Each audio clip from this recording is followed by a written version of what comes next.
Hey everyone, welcome to another edition of the Dan and Joe Sports Show. As always, I'm Dan. And I'm Joe.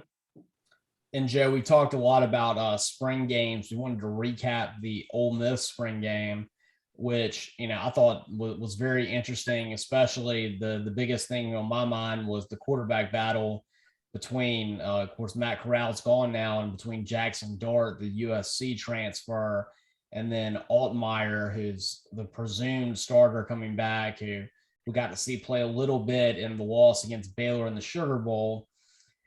And then, there was a couple other people that played at the quarterback position. Dent, who is, I think it's a junior from Yazoo City, played as well. And Joe, I got to say that there was a gulf between Altmaier and everyone else, which is not what I was expecting. I mean, I was expecting Dart to be the guy. I know it's really unfair of me, but I was really disappointed by Altmaier's performance against Baylor. I mean, to me, it looked like he had never prepared to take a snap as Ole Miss's quarterback last season. He looked like a deer in the headlights against, granted a very good defense, but still not a defense that's at a Georgia or an Alabama type level, where he looked like he was completely shell-shocked in that game. And so I was really hoping that I would see Jackson Dart be something that I could be excited about coming into the season, but he was nowhere near as good as Altmaier. And I understand that it was a spring game, but Altmaier looked faster, much more accurate, a lot smarter with the football. And to me, it definitely seems like it's Altmaier's job to lose right now. Well, what I think you're going to see happen is, because of the early schedule for Ole Miss next year, their first 5 or 6 games are very winnable. I think their first 3 or 4 games are all non-conference games. And then they don't play Alabama until kind of the second half of the season. And so, past years, they've had kind of an SEC heavy schedule early. And so because of that luxury, I think you're going to see both quarterbacks play a lot the first few weeks. I can see a situation where you have them kind of swapping quarters, swapping halves to see who can get the most development, the most experience. So I think it's still to be determined. I've heard people say, if anything, bringing in another quarterback was good for Altmaier to give him some competition, because to your point, he wasn't ready to be the starter in 2022 based on what we saw at the end of last season. He has a lot of talent. To me, he makes some good moves with his feet. I think that he doesn't have the arm talent that Dart has, but the issue with Jackson Dart that I've seen so far is he doesn't have his accuracy down yet. Mm-hmm. He's overthrowing receivers, missing targets. And so you still have a lot to come from the quarterback battle. The other thing to remember is just how young these guys are. Dart is not even 19 yet. He's still 18. And Altmaier, of course, still, in his true freshman calendar year. And so a lot of growing pains, I think, unfortunately, at the quarterback position. You definitely would have liked to have been in a better place at this point. Absolutely, Joe. And what really made me concerned is I thought that Dent, who's the third string quarterback, looked significantly better than Jackson Dart did. And that was what really kind of threw up a red flag for me, because Dent's a guy I'd never even heard of. I mean, I know he's a guy that's from Yazoo City, so probably there's people in Mississippi that are a lot more familiar with him. But he looked a lot better, even to me, than Jackson Dart did. And I understand it's a spring game, but he was much sharper. Yeah, I'd heard of him, but when I saw that he was recruited, I kind of looked at him as one of those kind of bridge guys, or guys that's going to be kind of a career backup. Somebody that's good for the locker room morale, a player that's good in practice, maybe can come in, at the end of some games, but you just never saw him as a projected starter with that type of player. So, Dart and Altmaier both, have room for improvement, especially Dart. But the good news for Ole Miss is that I think the rest of the roster is really good. I think that the running back room is as good talent-wise as it's ever been at Ole Miss, and that's really saying something after last year's trio that was really talented. And I think the offensive line is really stout, especially with them adding the transfer from Western Kentucky. Yeah, Joe, I thought the offensive line looked good, and it's going to be a very experienced offensive line coming into next season, which is good for Ole Miss. And that was definitely, you were talking about the running backs. That looks to be a strength of the team, which is hard to believe with all they lost at the running back position, with losing Jerrion Ely, with losing Snoop Connor. But the Evans that came in, the TCU transfer, looks really good. a big Snoop Connor type back who maybe is a little bit faster than Snoop. And they also have someone who came in that I thought looked a lot like Jerry and Ely in the ability to be a speed back, go to the outside. And I think there's definitely a lot of talent there. Yeah, that's Ulysses Bentley, the SMU transfer. So ironically, a transfer from SMU and TCU, both headed to Ole Miss. And they also have some talented freshmen on the roster too. So really excited about that position. And then also, as far as the receivers, they have some questions, losing Drummond and losing some of those guys that have been starters. You got to have Mingo come out and, perform well as a senior. But the big story from the spring game is just the excitement surrounding tight end Michael Trigg, who looks like just the next star pass catcher at Ole Miss. And I heard reports when Dart and Trigg both transferred from USC that even if Dart turns out to be good, that everybody thought that really Michael Trigg was going to be the superstar of the duo. Joe, in terms of the player that showed out the most during the spring game, it was Trigg. I mean, your eyes naturally went to him. He's huge. He caught everything that was thrown at him, including a lot of, I would say almost like the Florida tight end type catches that you had a couple years ago. I mean, he looks like he's got just amazing athletic ability. And he's a day one starter, regardless of if it's Jackson Dart, who's his best friend and roommate, throwing it to him, or if it's Luke Altmaier. And I think he's definitely going to be a star this year. And, depending on Mingo's health and what he does, I would put him as my early favorite to have the most yards of any Ole Miss receiver this year. I think so. I mean, he had 3 touchdown receptions. I mean, he's kind of like a DK Metcalf in the end zone, kind of boxing out, can go up and get the ball. Just really impressed with him, at 6'4", 6'5". And so I like him. And then, think about Mingo. And then also you have Casey Kelly back. And so what a luxury to have him as your backup tight end to Trigg. I think he could start for a lot of teams in Division I. And then you have some guys that transferred from other schools. I know they have a Louisville transfer at receiver, for instance, that are all these guys are going to be counted on to perform well. And they also are going to have a Mississippi State transfer at wide receiver, Malik Heath, which is really interesting. That is interesting. Well, I mean, you would think that if you're a Mississippi State receiver right now, you'd actually want to stay at Mississippi State because they have the more stable quarterback position, at least for the upcoming season. But that's interesting right there. You look at the past lately, though. I mean, Ole Miss has had a much more decorated history of receivers as of late. Yes, without a doubt. And then on, the defensive side of the ball, Dan, you don't necessarily have the household names just yet because you lost, the Chance Campbells and the Sam Williams of the world, but still a lot of talent on that roster. They brought in some impactful transfers like Troy Brown, with experience from other schools. And the talent is there defensively. And really, the talent's there on this roster. To me, the biggest issue is the questions at quarterback, having 2 young quarterbacks, whoever it is. And you just worry about, even if you have a talented roster, does having questions about the quarterback, does that kind of cost you some wins? Yeah, that's a good point, Joe. That's something that's going to come down in tight games, whoever it be, if it be Dart or if it's going to be Altmaier, they're going to have to show some moxie that we didn't see out of the quarterback room outside of Corral last year. I do want to point out, you were talking about transfers. Ole Miss actually got 2 really good transfers from Auburn that I thought showed out in the spring game. The first one being J.J. Pegues, who's from Oxford, Mississippi, played at Auburn. And the first year that he was there with Gus Malzahn, he was used as a tight end and like a very huge tight end because he's like 300 pounds. And they also used him as a running back and even a quarterback on occasion. And the guy's just amazingly athletic. I mean, I think he can do like a standing backflip at 300 pounds. And he got switched to defensive tackle when Brian Harsin was there, and that led him to transfer because it never really got there.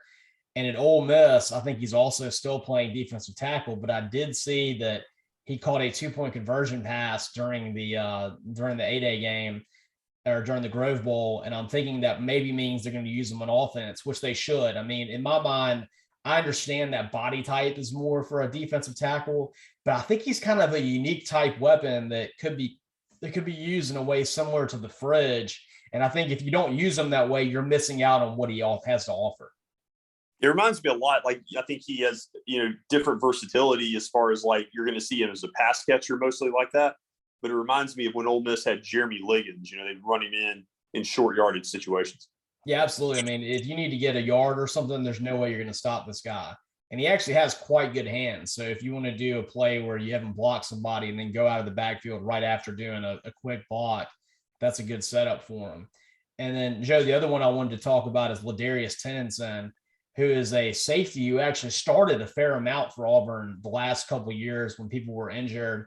And last year, I think he was more or less a regular starter. So it was kind of a surprising transfer. And I saw him make a bunch of tackles in the spring game. And I would look for him to be someone who probably becomes one of the better players on Ole Miss's defense this year. I could certainly see that. Yeah, like I said, from a talent perspective, I see a lot there on both sides of the ball. To me, the other thing, in addition to the quarterbacks kind of coming on, I think it's just a lot of players that, even though they're really good, they haven't played together enough as a cohesive unit. And so that's what makes me a little nervous. Whereas last year, even though they had some transfers, I felt like most of the players coming back had kind of been in the system longer. Right. And so, I mean, this is definitely, Lane Kiffin has dubbed himself as the transfer king. That's what he says. He's building this team off of transfers, and so he's using the portal to his advantage. And we'll see how well he can do, because we had a little bit of a lackluster traditional recruiting class this year. And he's going to have to hope that these guys really hit fast. And there's some that I think we feel good about. We feel good about Evans at running back. We feel good about Trigg at receiver. Outside, and I feel pretty good, like I said, about Tennyson and maybe Pegues. But outside of that, I think some of these guys are kind of unknowns. Yeah, I mean, there's definitely some guys, that aren't household names yet, but hopefully, later in the season they will be. That's right. Joe, someone who is a household name is suddenly become the hottest coach in America in college baseball. And not just because he has the number one team, but also because he's a hothead. And we're talking about Josh Vitello, the Tennessee head coach. He has a team that is just an absolute wrecking crew, but they're a little bit of show-offs, Joe. They hit home runs. They throw bats down to the other team. They dance around. They seem to have a little bit of mean fun at their opponents, which, I'm okay with a little bit of showboating. It doesn't bother me. But lately, Vitelli's gotten, pretty angry and gotten into some trouble. He had an instance where he chest bumped a referee and got suspended for a couple of games. And then this last series, Auburn played them when Vitello was already serving a suspension for 4 games for chest bumping an umpire at a baseball game. And Auburn hit a walk-off game-winning home run in the second game of the series. They were down 6-5, and Auburn player hit a 3-run home run to win. And he kind of did the little bat flick thing, kind of like what Tennessee does pretty much every time they do anything. And it was in the direction of the Tennessee bench. If you watch the replay, the bat probably landed a couple feet away from where the bench was at. Well, as all the Auburn players come up to home plate to celebrate, like you would generally do on a game-winning home run, Vitello picks up the bat and throws it at all the Auburn players. And I was in shock about how just a disgusting of a move that was. And it just seems so immature, especially when you got this team right now that seems like juggernauts, where if you just step out of their way, they're probably going to be the national champions. But it just seems like his attitude and what he's kind of fostered in his team, which seems a little bit, not goodwill, it seems like it's going to come back and bite him at some point. Yeah, it concerns me, and I think I told you before the show, the fact that it permeates the entire roster seemingly. This is not just a few players or just the coaching staff showboating from time to time or showing a lot of emotion. And for me, the classic example right now, I think about the Golden State Warriors. It's one thing to have one Draymond Green on your team. Like, you can have one, or a Dennis Rodman. You don't want to have 3 or 4 or 5 of those guys. You got to have, those Steph Currys that can be mature, or Klay Thompson that can show you that level of maturity and not necessarily showboat. And what concerns me about Tennessee is just so many players on that team just kind of exemplify that one size mindset. And I'm just afraid you're not going to have somebody have the maturity level to navigate through the NCAA tournament. Absolutely. And I mean, where are they getting their good role model from to not be that way? I mean, their coach right now is exemplifying all those things and then some, and he just keeps putting his foot in his mouth. And it just seems like you feel like they're going to come across a veteran team that's more disciplined, that maybe even does something that they know could get, retributive action from them. I mean, Joe, let's say that they had a batter go up there and a pitcher intentionally threw a ball at him and hit him. Do you think there's any way those people would control themselves by not going after that pitcher? I mean, probably if I were going against them, I would even consider doing that. I mean, seriously, because I don't think would you trust that team to be in control if something like that happened? I wouldn't. I really wouldn't. And I think that antagonizing them would probably be a good strategy, regardless of how you could do it, because you just don't know what's going to set them off so easily. And the other thing I worry about is just how flawless they've played the entire season. Like, they've lost 2 games in the SEC. They lost to Auburn last weekend, but they're still 19-2 in the SEC. And the last team that had that kind of record, I remember Vanderbilt in 2013, they were really good with Danzy Swanson and company. They went 26-3 or 27-3 in the SEC, and they didn't even make it out of the super regional. Mm-hmm. And I say this all the time, in college basketball, for instance. I think the same can be said about college baseball. It's different from football to the extent that, you're not required to go undefeated or have this just magical season in order to win the national championship. It's all about, getting hot at the right time. And I just worry about these teams that kind of are so hot on the front end. At some point, you're going to have that, downpour.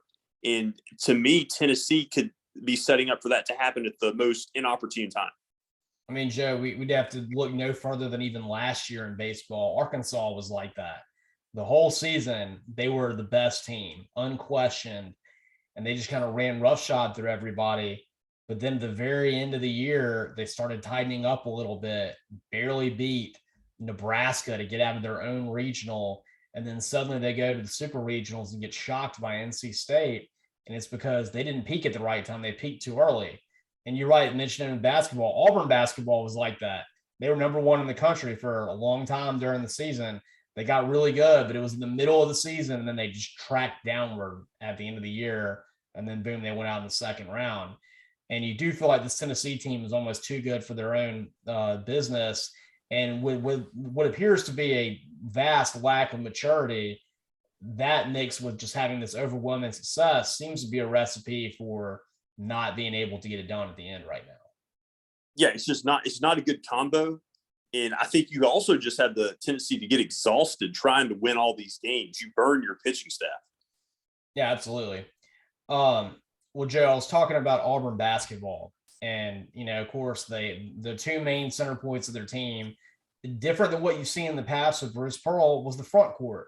Of course, you have Jabari Smith, who's potentially the number 1 overall draft pick, and then you have Walker Kessler, who both left, and Walker Kessler's late first round, probably early second round pick, and thought it was going to be very difficult to replace him. Well, Bruce Pearl goes out and gets Yohan Traore, he's a French basketball player who was going to go to LSU, which I thought was interesting, a French basketball player going to LSU to begin with.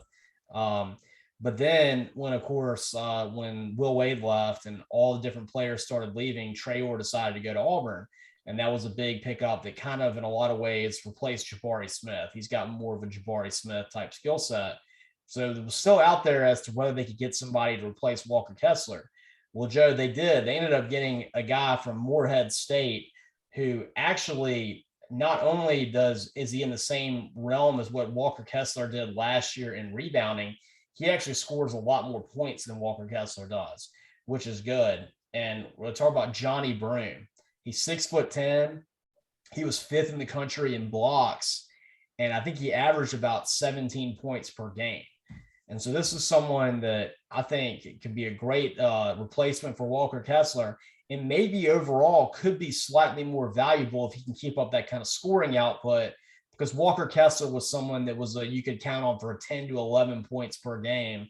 He didn't have very many games where he went 20 plus, and that's something that I think this guy brings to the table. Yeah, I read the headlines the other day that he was one of the more sought after transfers in the portal. So definitely a big get for Bruce Pearl.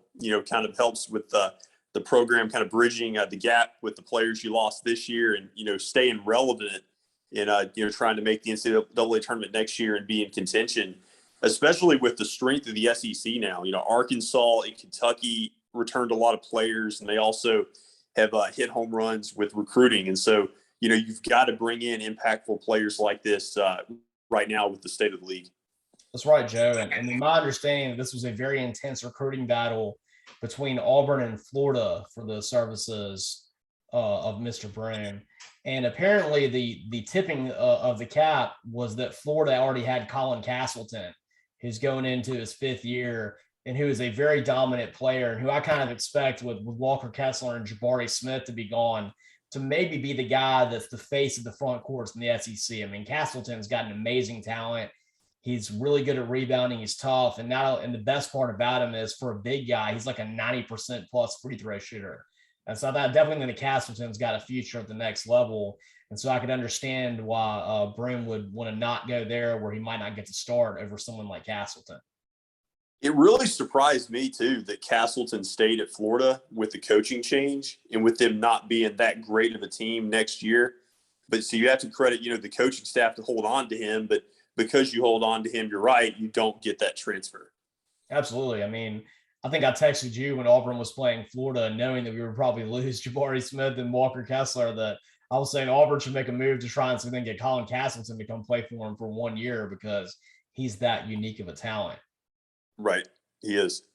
Well, Joe, speaking of unique, the last thing I wanted to bring up for just a little bit was, we talk about a lot of times how uniquely inconsistent the NCAA is and their punishments, and how they don't go after some people, they take forever to go after others. I saw a story with Scott Frost, who's already had, the last couple of years from hell, and is barely being able to be the coach of Nebraska, who, of course, he was the favored son coming back. He won a national championship there, coming off an undefeated season at Central Florida, where they claimed a national championship based on him beating Auburn at the end of the year. And things have not gone in Nebraska anywhere near what we expect them to be. Well, suddenly he's got nailed with NCAA penalties, including a 1-year show cause for having an additional coach on his staff that was an on-field, coach, which apparently I didn't really think of that as being that serious of a thing. You look at Nick Saban, who employs 1,000 different analysts. I've heard that Florida has something like 40 different coaches on their staff, that they just don't put the coach label on them. And yet Nebraska is getting hit with this pretty hard, and they're going to put a 1-year show cause on Scott Frost. To me, it's just nonsensical. Yeah, I was really surprised by this, because until you told me about it, I really did not realize that it happened. And I honestly did not even realize that was a rule. To me, once again, something the NCAA is prioritizing that I don't think is that big of a deal in the grand scheme of things. Absolutely. I mean, they're prioritizing things like this, but now we look at yet another example of a great player at a school that hasn't had a whole lot of success over our lifetimes. And I'm talking about Pittsburgh. Pittsburgh's gotten good lately. I think Pat Narduzzi's an excellent coach. We see that Kenny Pickett got drafted 20th overall by the Steelers. They made their first New Year's Six Bowl ever. And one of the biggest parts of that team outside of Kenny Pickett was Jordan Addison. Jordan Addison won the Biletnikoff Award. He had over 1,500 yards receiving. Right now he's in the same sentence with Larry Fitzgerald in terms of great Pittsburgh wide receivers. And of course, you think about Pittsburgh, they're not a blue blood. They're nowhere near that realm. They had a lot of history back in the 80s and 70s with Dan Marino, with Franco, with all these kind of players. But since then, they haven't really been anywhere near that. And then last year was kind of the best year they've had really since that time frame. And of course, that when that happens, suddenly with Pickett leaving, every single shark is going to be out there to try and get Addison to leave Pittsburgh. And apparently we're seeing a similar circumstance to what happened with Caleb Williams, where it seems like Addison is out there and it's basically who's going to make me the best NIL offer. And that's what it looks like. I mean, And I understand that, there could be some considerations, which he doesn't know who's going to be throwing the ball to him. He doesn't know what his quarterback's going to be, that he couldn't go out in the draft last year. So he wants to be with maybe a more stable environment. But they did go out, and I think Keaton Slovis transferred from USC to Pittsburgh. So they have a capable quarterback that we've seen do some stuff. And I just think this is going to be a tragic story for college football when Pittsburgh's best player is going to transfer away after they had their best season. I mean, I would just hate to see that. Yeah, it really would be a travesty. It doesn't surprise me, I guess, completely that he would want to transfer, just because, even though they have Slovis, they probably aren't going to contend for an ACC title next year unless, they surprise a few people. So I could see maybe where you could see him wanting to go to contender. I've even heard USC would obviously be really interested trying to pair him with Caleb Williams. So I think that's definitely something to watch with the momentum that, Lincoln Riley has with his arrival out there.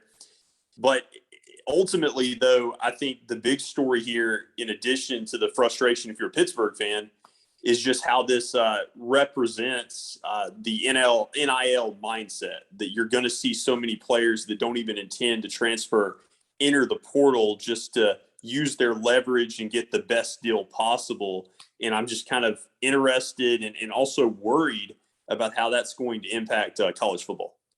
Absolutely. And I mean, you remember when we were younger, USC was a little bit of a bad guy. I mean, they were respected. Everybody liked Pete Carroll, but there always was the current with the Reggie Bush scandal and all that kind of stuff. And now all of a sudden, when it's above the board, they have so much money out in LA, and there's the allure of it. And you can not only go out there and you can be a great football player, but you can have all the spotlight on you. You want to be in movies. That's suddenly out there for you after this goes on. And suddenly USC is in this position where they can be just a carnivorous shark, that every time they see someone who's really good at another school, they can just put out there with the glitz and glamour and the money behind LA, and they're about to be a force, and maybe it's not a good force. Yeah, you don't have to hide the ball anymore. You don't have to be deceptive. And I also think, that although most fans, knew that things like this were happening behind the scenes, it's at the point where you find out how the sausage is made, can you really live with that? So I think that's kind of the tough situation that we're in right now, is like people kind of compromising, what we're watching right now. Right. I mean, and there's been a lot of talk about USC doing tampering with when it comes to Mario Addison. You look at, they already were the ones that got Caleb Williams, where that was a no joke, I'm for sale, but kind of thing. Now Addison hasn't completely been put out there that way. But if they get him too, then suddenly you're worried about all the players on your team, about USC giving him a call. Mm-hmm. Yeah, you're just constantly having to recruit, internally. And I've heard that, a lot of coaches right now are interested, like coaches that are in the NFL, they want to stay there because just the recruiting world of college football is just so nightmarish at this point. It is. And I mean, they're going to have to do something about it because this is just, I mean, it really is hurting a game that I think all of us love, and it's making it not what we grew up watching. And definitely it's for the worse. Yep, I agree. All right, Joe. Well, speaking of the league that college football is suddenly becoming into, except with no restrictions, we're going to talk about the NFL draft and what actually happened last weekend when we come back for our next segment. And I want to thank all of our listeners. You can catch all the episodes on Spotify. If you look at the Dan and Joe Sports Show on Spotify, you'll find us. You can also like and subscribe to our YouTube fan page there. The last few months, all of our episodes are now on YouTube, and we also put them on Spotify in video format, so you can see them both ways there.